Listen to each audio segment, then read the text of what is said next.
In this video, I'll be showing you how to install Google Gemini in Windows 11. It's a very simple method, so if you find this video helpful, be sure to drop a like and subscribe. But anyways, getting into it, it's very simple to go ahead and do this. So if you go to your browser of choice and you typed in Google Gemini desktop app, as you can see, Google Gemini, they offer a Mac OS version. So if you're on a MacBook or anything like that, you can go ahead and download it. However, as you can see, there's literally no Windows version, but there is an easy fix for this. So what you want to do is open up Google Gemini and just be on this page. Then go over to the top right where it has these three little dots. Then you're going to see cast, save, and share. Now what you're going to see is install page as app. So go ahead and click on that and it's going to say install this page as an app. Then it's going to see a Google Gemini. It's going to have the logo. Go ahead and press install. And now Google Gemini is now a website for me.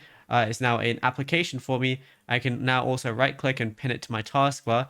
So when I close it, Google Gemini is still there. And yeah, it's as simple as that. Now, if you found this video helpful, be sure to drop a like and subscribe and check out other tutorials as well.